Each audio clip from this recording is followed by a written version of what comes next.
Good evening, I'm Ian Hanomansing. Tonight, with a record number of cases, Manitoba gets tougher. We're left with no choice. We have to deal with this virus and the transmission now. What life in the red zone will mean. We have a little bit over 10,000 appointments booked for the first week. The challenge to meet the demand for the flu shot. Hello, Wisconsin, we're back. I'm going to shut down the virus. Trump and Biden battle for Midwest voters. And Brian Burke on the NHL, fighting, and the loss of his son. It's made me more empathetic, obviously, and got me involved with the LGBTQ community, which is a great blessing. Why he says the league will be accepting of its first out player. This is The National. Canada has now smashed its record for the most reported COVID-19 cases in a single day, with more than 3,400. And amid eye-popping numbers, Manitoba might be the biggest shock. 480 cases, double its previous record, and this is not just one bad day. Nowhere in Canada have the numbers climbed so quickly. From October 1st, Manitoba's average daily cases doubled, then doubled again in just the past week.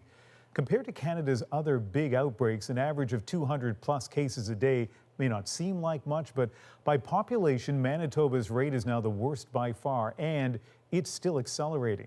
Cameron McIntosh shows us how the province is now trying to slam on the brakes.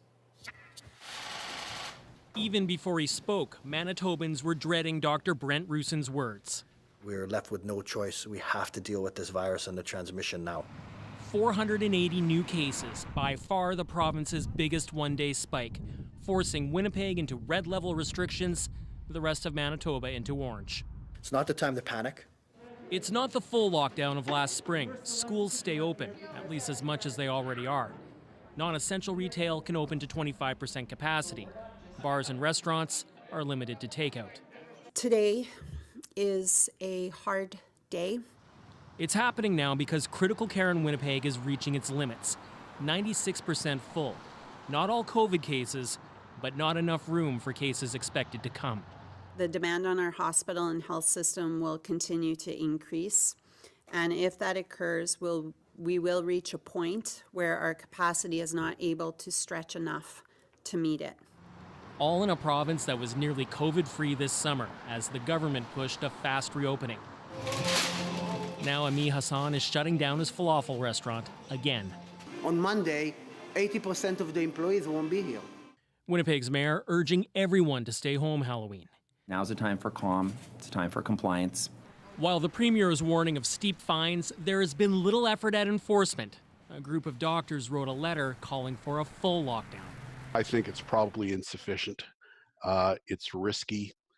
I think the likelihood at best is that it'll slow down the progress of the epidemic. A government can't protect you from this virus. This week, a frustrated Brian Pallister lashed out at people flouting restrictions. So grow up and stop going out there and giving people COVID. He didn't speak today, leaving it to non-elected health officials to explain and reassure. We know exactly what we can and need to do. Roussen says this will last at least 2 weeks. That's the same thing he said 2 weeks ago when he moved Winnipeg to orange. The numbers haven't dropped yet. Cameron McIntosh, CBC News, Winnipeg. Many Quebecers have been living with red zone restrictions now for almost a month, and today the province added 2 more regions. Saguenay-Lac-Saint-Jean, about 150 kilometers north of Quebec City, and Chaudière-Appalaches, just south of the capital. They're now red, and together that's about 700,000 people facing new restrictions. Since red zones began, the province has seen case rates slowly level off. The federal government released new modeling today, underscoring the need for Canadians to take action. Collectively, we need to reduce those contacts as much as possible. If we continue on the present course, the models project national case rates will jump from around 2,800 a day to more than 6,000 a day by December. But if people manage right now to reduce contacts by 25%, by December, case rates will have fallen below current levels. Canada's COVID Alert app is getting an upgrade. Ottawa announced today that users will soon be able to enter the time and date that symptoms started and they got tested. And that in turn will help to determine when users were most infectious and when those exposed were at the highest risk. The app is available in every province except for Alberta and BC. There is no vaccine for COVID yet, but flu vaccinations can relieve pressure on public health at a critical time. The message from Canada's leaders: get your flu shot. And it turns out Canadians have been listening. As Magda Gebrselassie shows us, despite increased supply, demand is overwhelming. Mary Stamos never gets the flu shot, but this year she felt it was a life or death decision. My mom's in palliative care and she's not doing so well. So I need to get this and just make sure I'm healthy enough and not, spread anything. What she didn't realize is she's getting one of the last shots available at her local pharmacy. I'm very grateful to Kiro. I'm sorry. On Thursday, her pharmacist said he was told no more doses were coming for now. We can't schedule patients for doses and then you wake up in the morning and none are being delivered. While some pharmacies feel the squeeze, in Ottawa, Public Health says it has enough vaccines to cover those who have booked appointments. In a week, it's seen almost as many people as it did all of last year. And this year, just in the first week in our 6 clinics, we have a little bit over 10,000 appointments booked for the first week. Demand has shot up in Alberta, too. If the pharmacy closest to you has long wait times, I'd encourage you to be patient, but also to try others that are nearby. The federal government says it's releasing more doses to provinces. Getting even more is on the table. We had sort of thought ahead and made sure that the contracts allow for increased supply. Back in Toronto, turns out this pharmacist got a surprise shipment of 10 doses this morning, but he's still tackling a wait list of more than 200. He thinks there's an important lesson for governments about COVID-19. They have to learn from the shortcomings of the flu shots so that they can do better with the COVID vaccine. It's very important. He expects demand for the COVID vaccine, when it's available, to be far greater than the flu shot. Magda Gebrselassie, CBC News, Toronto. And still ahead, some Halloween COVID advice to infectious disease specialists on how you should and should not celebrate Fright Night, depending on where you live. That's in about 20 minutes. If you thought COVID couldn't get any worse in the United States, well, today another record was broken. More than 88,000 new cases were reported, a jump of nearly 10,000 from yesterday. The total American case count has now passed the 9 million mark. And as Katie Simpson tells us, it's having an impact on the campaign 4 days before the presidential election.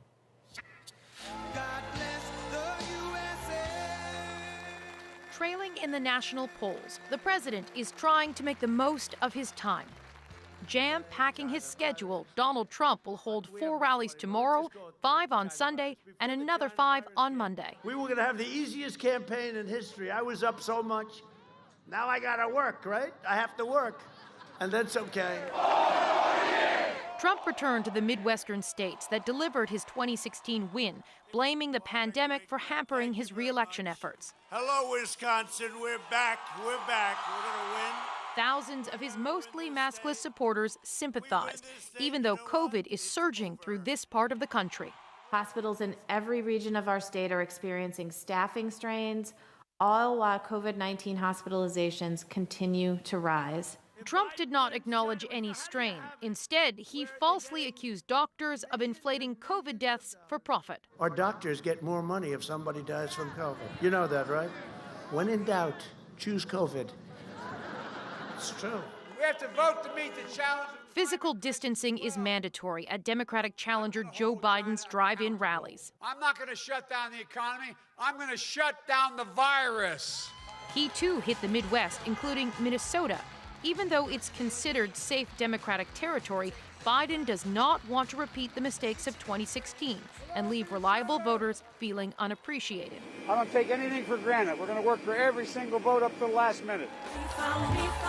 Though Democrats are playing some offense too, Biden's running mate Kamala Harris campaigned today in Texas, a traditional Republican stronghold. You have power, and at election time, that power will be through your vote. Sending Kamala Harris to Texas right now sends 2 messages. Democrats think they actually have a shot at winning the state, and the bigger signal that overall they're feeling fairly confident. Katie Simpson, CBC News, Washington. After 4 years of rocky relations with the Trump administration, the Canadian government is watching all of this very closely. As Salima Shivji shows, they're prepping strategies for both outcomes and for the possibility of some degree of chaos before it's all official. Honorable Prime Minister. Mr. Speaker, that's simply not true. In between battles in the House, I wanted to welcome you to our class today. And virtual visits to high schools, Justin Trudeau and his advisors have been feverishly preparing, bracing for an uncertain result next Tuesday.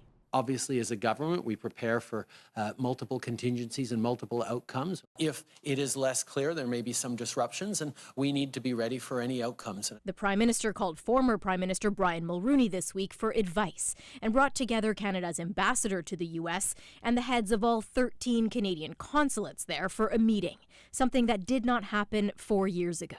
All of the policy files will have been looked at very closely for either a Trump or a Biden win, and the binders on those, which is what they call them, will be closed at this point. The Trudeau government has learned all too well that prep is vital. But what looms now is the specter of a contested election. Canadian prime ministers rarely have anything to gain by weighing into U.S. domestic politics, and potentially they have a lot to lose. We've been here before, kind of. The recount is already underway. The infamous hanging Chads forced a recount in Florida and left the results in limbo for weeks. Back then, Canada was distracted and in the middle of its own election campaign. We really watched it like everybody else watched it, and we counted on the expertise in the Canadian Embassy in Washington to tell us what was going on. This time, some say Canada could face more public pressure to wade in, not only because of these warm ties. President Trump is not a very popular figure. The majority of Canadians would like to see a Biden victory. The Prime Minister has indicated his government will sit tight and wait, clearly aware that to do anything else, such as show support for one side, would be too reckless. Salima Shivji, CBC News, Ottawa. The federal government appears poised to leave a major promise unfulfilled. It pledged in 2015 to end all long-term water advisories in First Nations communities by next March. But as Olivia Stefanovic shows us, not only are there still dozens left, one in particular has gotten even worse. Home of the beaver. 9-year-old B. Muniz and her teacher sing a song to remind themselves of home. Blue Lake and Rocky Shore, I will return once more. This hotel ballroom is now a classroom for evacuees of Niskandiga First Nation, flown 450 kilometers south to access safe drinking water after an oily sheen was discovered in their reservoir. The chief says his people were forced to choose between going without water or evacuating in the middle of a pandemic. It's dehumanizing to my community. Why do we have to make that choice?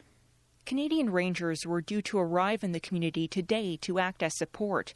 But even when residents do go back, their tap water still won't be safe to drink. These pictures were taken in '93. Niskandiga has the longest-standing boil water advisory in the country, dating back 25 years.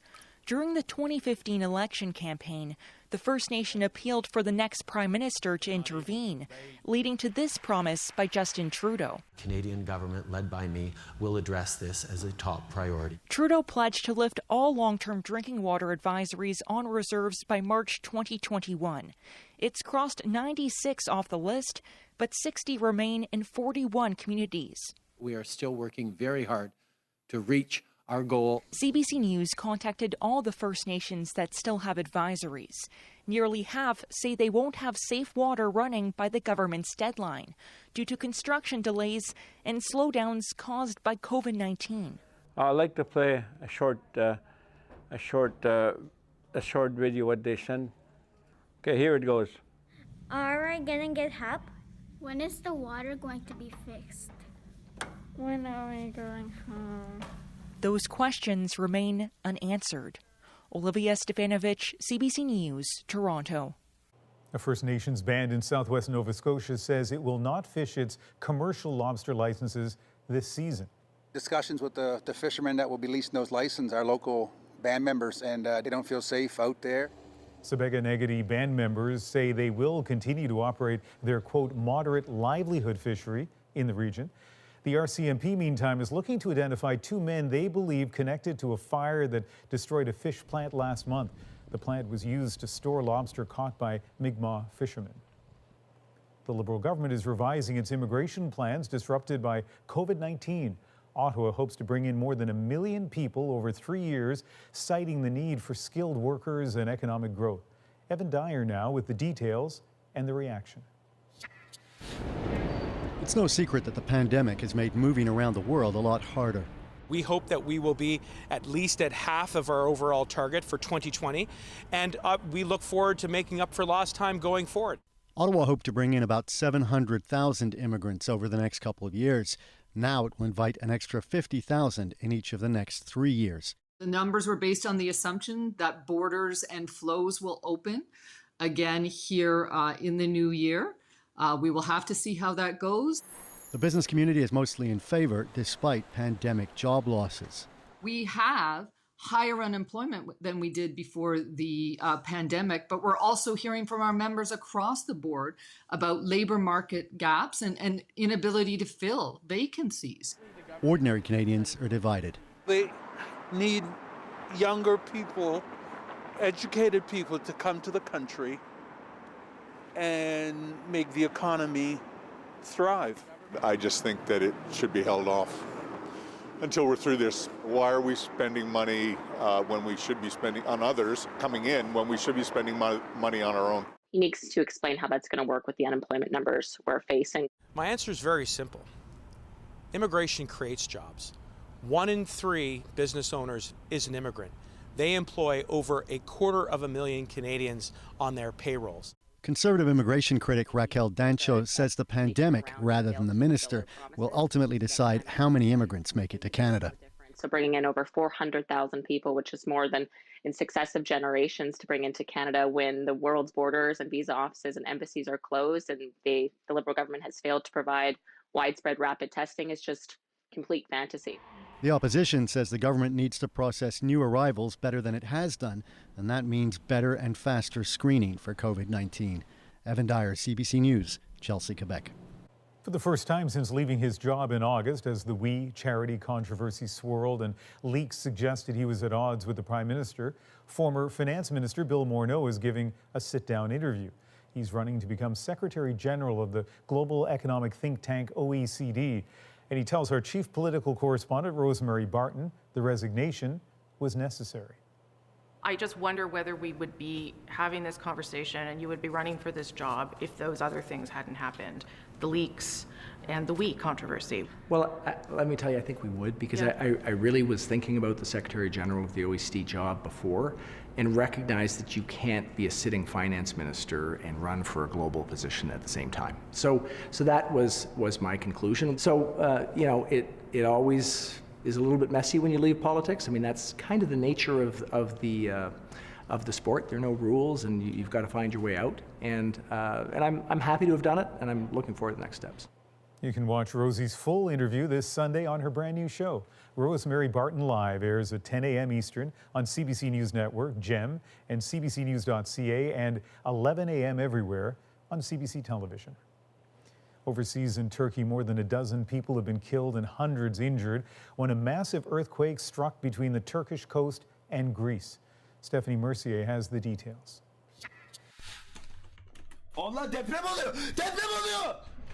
It hit in the middle of the afternoon, rocking homes and buildings in parts of Turkey and Greece, sending some crashing down. Everywhere was collapsing down, says this man. We were really panicked and managed to go out at the very last minute. Friday's earthquake was centered in the Aegean Sea, close to Izmir, Turkey's third largest city. At least a dozen people were killed and several buildings were leveled. On the Greek island of Samos, 2 teenagers were found dead under the rubble and streets were flooded from tidal waves. Friday's earthquake had a magnitude of 7.0, according to the U.S. Geological Survey. Experts say that's large, but not huge. Typically, we see more than a dozen earthquakes in the order of 15 or 16 of this magnitude each year around the world. So it's not a terribly unusual earthquake. But because it was so close to some major cities, that's where we really see these impacts.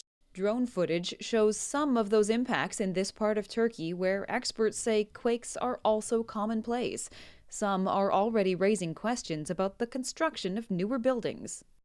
If there's some poor construction or corruption in the system, there's no way that you can escape from the total collapse.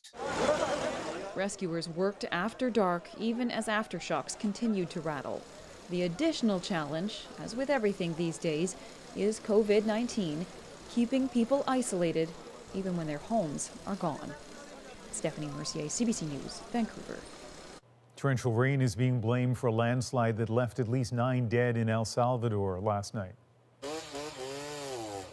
The frantic search continues for dozens of missing people about an hour outside the capital. The slide occurred around midnight local time. It's said to have swept along a nearly 4-kilometer stretch. A total of 135 homes were damaged or destroyed. And memorials continue to grow in France as the country mourns those killed in yesterday's knife attack in Nice. Officials say they now have a second suspect in custody, believed to have been in contact with the attacker the night before the murders. Security has been stepped up across the country, with France's national alert at its highest level. Today, Belgium became the latest European country to announce a national lockdown. I think if we go on our current path, it's not too dissimilar to how they've been handling it in Europe. Up next, lessons for Canada from Europe's second wave. Plus, tips and tricks for a safe Halloween, no matter where you live. What is recommended for Halloween night in terms of handling the candy? We put your questions to our panel of doctors. And later, my conversation with hockey analyst and former NHL executive Brian Burke. The first guy that comes out will be welcomed. They don't care who he goes home with. His message about LGBTQ inclusion in the sport. We're back in 2.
Traffic around Paris hit record levels last night as residents left the city just before a second national lockdown came into effect.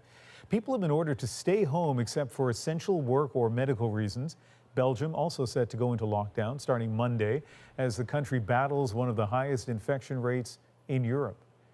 There's word tonight that Boris Johnson also considering new national lockdown measures for the United Kingdom. Health reporter Christine Burak looks at whether Europe's second wave has any lessons to offer Canada.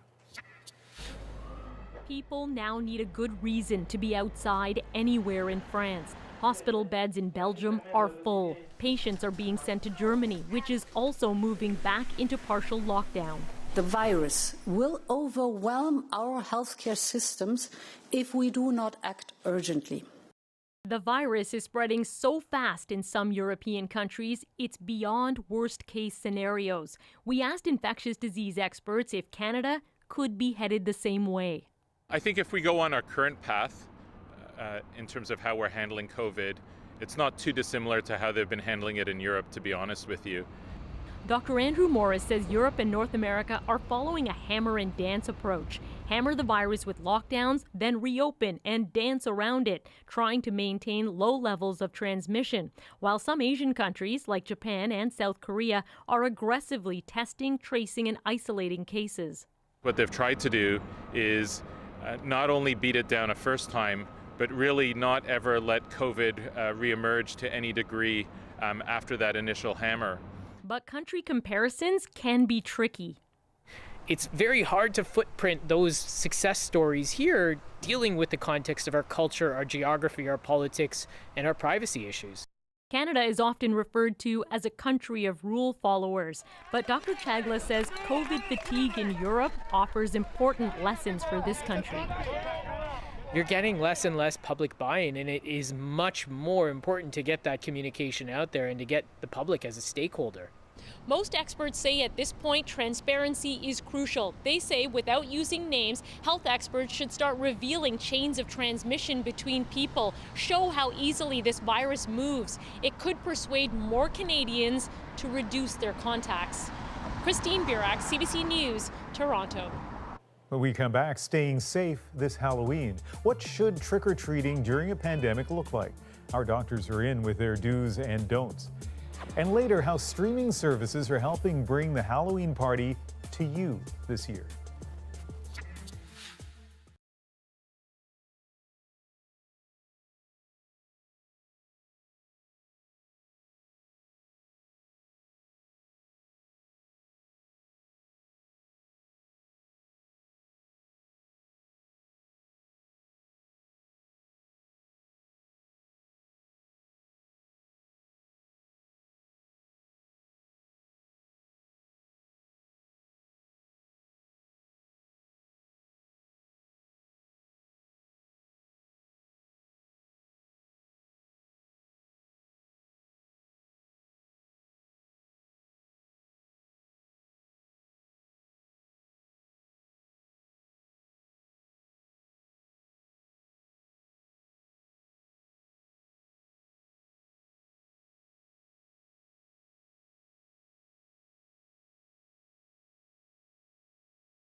All the stories you want. How much? How much? 0. Okay.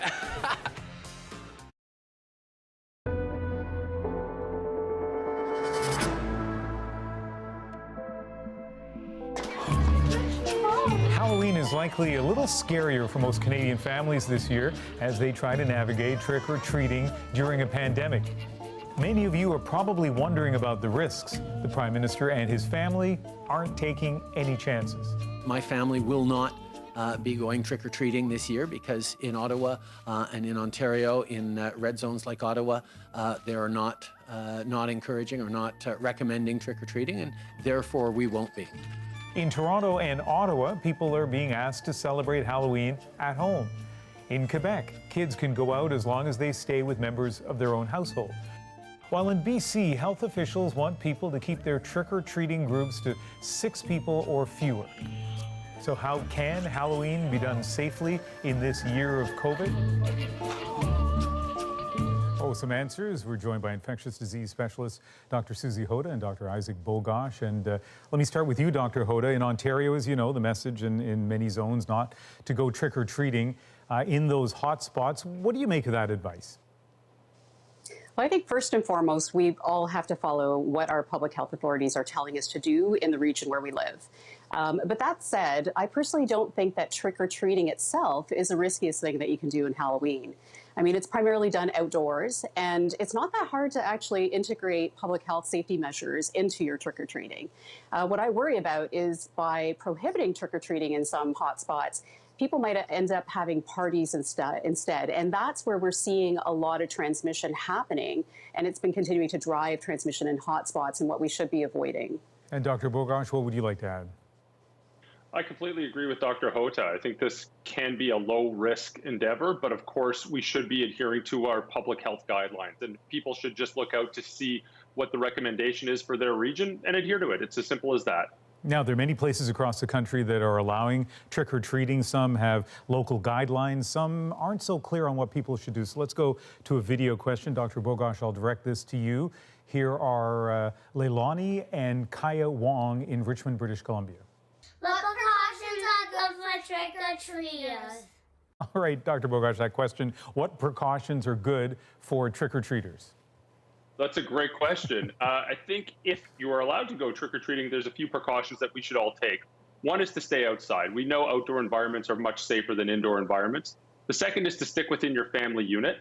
We should be avoiding large crowds, which might need some parental guidance there to make sure kids don't run off and join a large crowd. Masks would also be very, very helpful.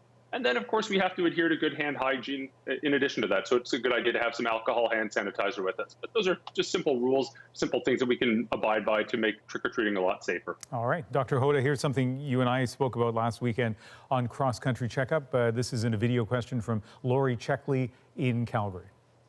I'm just wondering, as a concerned parent, what is recommended for Halloween night in terms of handling the candy to prevent any transmission with the coronavirus? Right, so that's also a really excellent question. And I think over time we've learned that surface-based transmission of the virus that causes COVID-19 is lesser of a concern. It's not completely eliminated as a concern, but it's lesser of a concern. So I don't think that there's any need for elaborate disinfection protocols around, candy wrappers or anything like that. But what is really important is that you wash your hands frequently as you're handling the candy. So I'd suggest washing hands, opening the wrapper of a candy bar or whatever it might be, putting it into a bowl, tossing the wrapper, and then washing hands again before you're going to go ahead and eat the candy.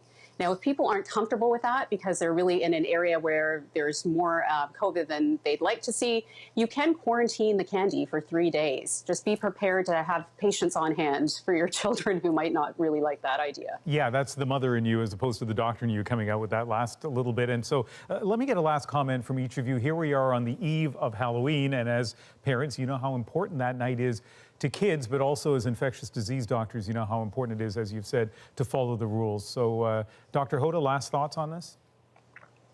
Nothing is free of risk during this pandemic, so it's all about balancing risk. And, I think it can be done safely, so listen to what your public health authorities are saying and enjoy one night of a bit of a release from this reality. And Dr. Bogosh? I'm with Dr. Hoda on this one. I think obviously we have to adhere to our public health guidelines. People that are going out trick-or-treating, there's easy ways that you can do this safely. We really just have to avoid close contact in indoor environments. We should really avoid all those indoor settings if at all possible, because that's where we know the virus is most easily transmitted. And are either of you into dressing up? Is that part of your plan for the weekend? I am dressed up. Well, Some of us don't need it, Ian. I will be very disappointed if there are not any Dr. Hoda's or Dr. Bogash's trick-or-treating on this weekend. I'll be on alert since I'm here to see if anybody does fulfill that promise. Thanks to both of you, and I hope you have a great weekend. You will. You too. If you have any post-Halloween questions about COVID-19, send them to us. You can message us on Instagram at CBC The National or send us an email at covid@cbc.ca. And just ahead, I sit down with hockey's Brian Burke. I don't care if people like me. I've never cared and I never will. I'm not running for office. You might be surprised to hear some of his views, including how he feels about fighting on and off the ice. That's next.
Welcome back. Brian Burke has developed an almost legendary no-nonsense style, most famously running multiple NHL teams and as a league executive.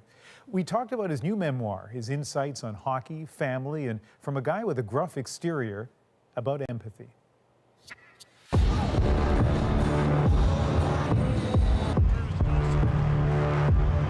If there's one word that sums up Brian Burke, it is truculent. They won a goddamn lottery.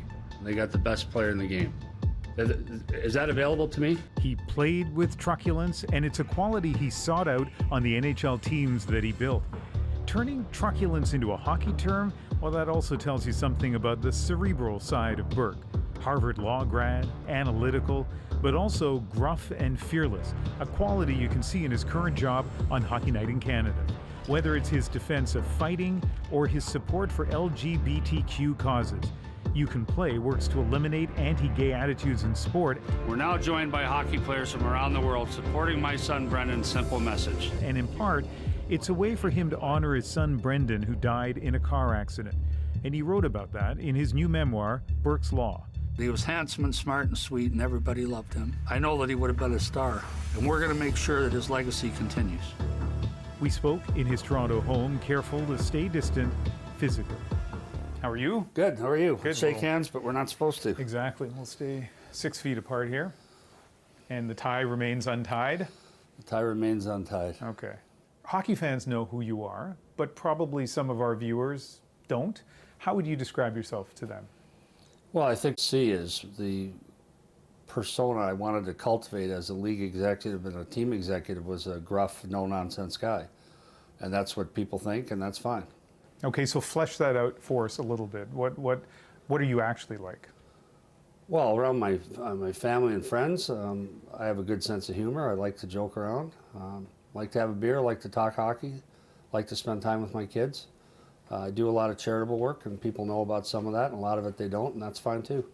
But you know, the outside of your face is still not smiling at this point. Well, I don't smile that much. So. How do you like the TV gig? I love it. I like the people I work for. My bosses are really good, and I like the people I work with. I get to talk hockey. I get to watch hockey. I love it. I want to ask you a personal question. You know, here's a book here with your son, Brendan. Very touching in your book as you talk about his death in a car crash. How has that changed you? Well, I would say it's made me more empathetic, obviously, and got me involved with the LGBTQ community, which is a great blessing. Other than that, I would say it hasn't changed me much. People around me think it has, but I would say I just tried to soldier on. And in terms of your advocacy, support for the LGBTQ community, no active player has come out, identified themselves as being gay. No doubt there are players who are gay. What will it take to change that? Well, I think people think that the burden of coming out is that the player's worried about how his teammates will perceive him or how the public will perceive him, when in fact, when you talk to people, the battle about coming out is usually based on a close family member that doesn't approve. So your dad might accept you, but his brother might not. And that's the people I've talked to have wrestled with this decision. It's not about sponsorship or endorsements or how your teammates will perceive you. It's much closer to you than that in your family. But from the outside looking in, hockey seems like such a small C conservative place. And in your book, people are threatening, like executives are threatening to fight each other, and it just seems like a really rough kind of place. And I just wonder if that makes it even tougher for a player who's gay to contemplate coming out. Well, I think there's a culture in hockey that would have discouraged a player like that, but I think that's all changed. I really do. I remember talking to my players about it in Toronto, and they're like, the first guy that comes out will be welcomed. The whole key is, can he help us win? They don't care who he goes home with. They're like, can you help us win? And that's the whole mission of You Can Play. If you can play, you can play. Is if you can contribute to this team, you're welcome here. It doesn't matter what church you go to. Doesn't matter what color you are. Doesn't matter who you go home with. So that's, I think the first player that comes out is going to find great acceptance throughout the league and throughout society. And if he's looking right now, watching this right now, what would you say to him? I always hoped the first player that came out on one of my teams, so that I could make sure it was a safe environment for him. But I would say to that player, come out. You'll find the world is ready for you. The hockey world is ready for you. Let's talk about fighting. And I know some people are going to roll their eyes, either that I'm asking you about fighting or that you're going to say there's a place for fighting. But that's very much your view, right? Yes. I think there is a place for fighting. I think it keeps accountability in the game. I would hate to see the day come when fighting is banned in the league. I'm sure that day is going to come, but I hope I'm not around to see it. But I'm old enough and a big enough hockey fan that I always just assumed that fighting would be part of the game. But lately I've heard players talk about, retired players, about the lasting damage fighting caused them, broken orbital bones, emotional pain, people who would dread going to the rink because they knew the next day they were going to fight somebody, not as a safety valve, but as a contrived kind of arranged fight. And I just wonder if we've kind of been sold a bill of goods when it comes to fighting. No, I don't think so. If people say you have fighting because it sells tickets. Well, if that's the case, we're doing a pretty poor job of it, because you're going to see a fight every fourth game now in the NHL. So if that's the case, that's not it. The stage fight, a lot of times people would say, oh, that's a stage fight, whereas a more knowledgeable hockey person would know that goes back 8 games ago when they played, and that player got a cheap shot in on somebody. I mean, I fought a guy once 2 years after he cheap shotted me. I didn't get a chance to fight him for 2 years, then I fought him. And he said to me, what was that for? And I told him, and he said, he remembered. He speared me in the back of my calf. So that was when I was a junior in college. The next year he turned pro. It was Dave Lumley, played for Edmonton. The next year he turned pro, so I played my senior year. And then the next year I was a rookie in the American League, and I fought him the first time I was on the ice with him. So to me, it's not about selling tickets. And the notion that guys would lose sleep and stay up, there were guys that would have 40 fighting majors back in the day. And it was crazy. And the league has legislated that type of fighting out and that volume of fighting out. But the notion that someone runs your goaltender and someone's going to step up and do something about it, I hope we always keep that in the game. You know, the story you tell, you and Dave Lumley, kind of highlights two things about you. First of all, you hold a grudge. Yeah, I'm Irish. We're professionals at it. And the other, I almost saw a smile there, by the way. And the second thing about you is you are unabashedly an advocate of fighting, not just on the ice, but I mean, you kind of are willing to fight off the ice as well. Yeah. I mean, there's things that are worth fighting for in my mind. So I'm not afraid of that. I don't apologize for that. I worry that, I'll tell you a story. I was with a guy about 10 years ago now. We were doing a level 6 coaching seminar in Washington. And he said to me, he said, I'm worried about my kids. The boys were 10 and 11. They'd never been in a fight. And he said, when you were a kid, didn't you get in fights on the playground? Didn't you, it was fun, it was something to do. And he said they'd never been in a fight. So these kids now, they look for a grown-up when there's a problem. And we used to just sort it out. And I worry that we're going too far the other way. So for that guy who cultivated this persona of being aggressive and abrasive and truculent, at the end of the book, how should they see you? However they want. I just hope they, I hope that it wasn't this mission to people to say, I want you to understand me and like me. I don't care if people like me. I've never cared and I never will. I'm not running for office. And as I said in the book, this happens routinely. I'll speak to a group and someone will come up to me afterwards and say, I never liked you, but I do now. And as Jennifer, my ex-wife, used to say, you have a chance to make a friend there. Just say thank you. And what I say to the guy is, I didn't care what you thought yesterday, and I certainly don't care today, because I don't. Like the number of people I care about, deeply care about, it's a very small number. So I hope people enjoy the book, first of all. That's why you write a book, that people will enjoy it and learn something from it. And that was my mission. They learned something about hockey, learned something about some of the other aspects of life, but it's certainly not an appeal to, hey, like me more or like me better, because I don't care. I slept great last night. I'll sleep great tonight. Well, I learned some stuff in the book about you and about hockey, and I enjoyed it, so I guess mission accomplished. Great. Thank you. All right. Thank you. Thanks, Ian. After the break, no Halloween party? No problem. There's just a visceral rush of everyone kind of doing something together. How streaming services are stepping up to connect people in a COVID-safe kind of way.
All the stories you want. How much? How much? 0. Okay.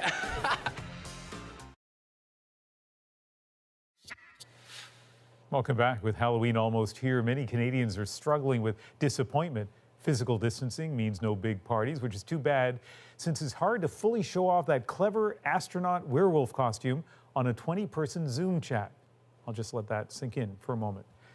But streaming companies are helping Canadians share some thrills. Eli Glasner explains. Halloween's upon us! Pre-pandemic, Halloween meant trick-or-treating in costumes, maybe seeing old friends, or just getting spooked. We shall be back! But this year, film fans are finding safe ways to make screen time scream time. As the pandemic set in, Disney, Amazon, and all major streaming platforms have introduced methods to let people watch together while still apart. We want to make sure that they're not going to go out and party this weekend. Scary watch parties are helping keep the Halloween spirit alive at Ontario's Durham College. We'll be putting on... This student events organizer says sharing the viewing experience has become therapeutic.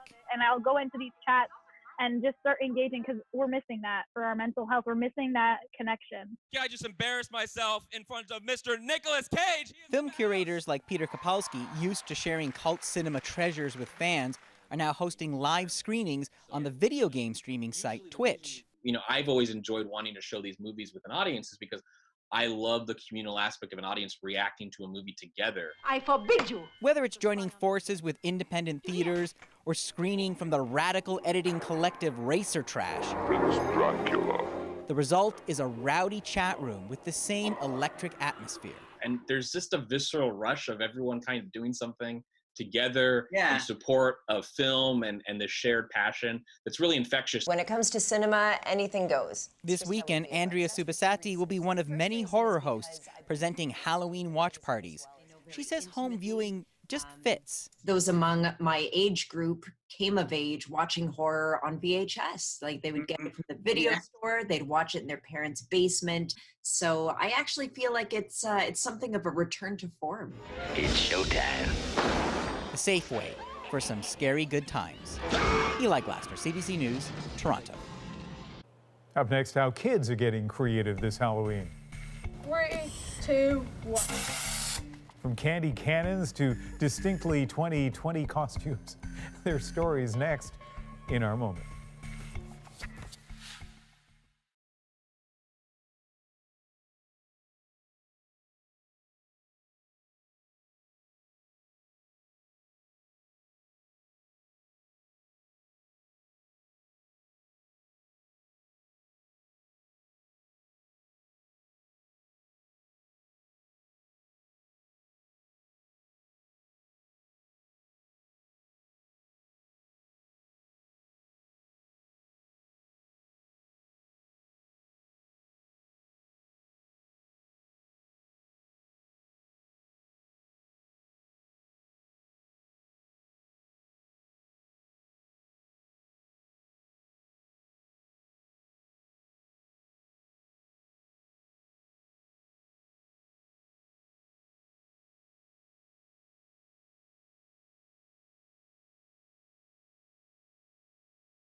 Kids dressing up as doctors, pretty normal Halloween stuff, but this year, one medical costume is very specific.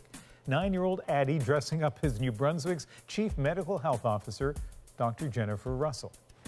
Just another way Halloween is different this year. Something New Brunswick's 11-year-old Eric Prowse can confirm. He made his very own candy chute with some power behind it, and that is our moment.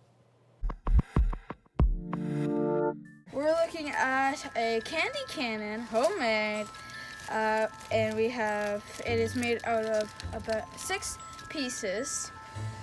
One piece to hold, two of the same pieces to hold them up, and one right here. Then we have 2 tubes taped together right about the middle, and so this is where the candy will come out. And then we have this hose that is attached to a compressor. Go get the candy. Get it here, and now we load. Take the tube that attaches to the compressor, and 3, 2.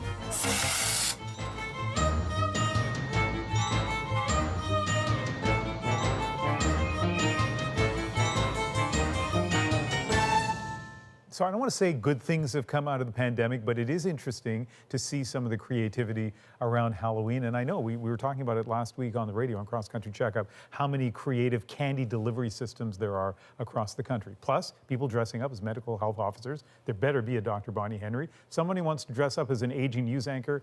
I can help you out. That is the National for October 30th. Have a great weekend. I'll see you Sunday night. Good night.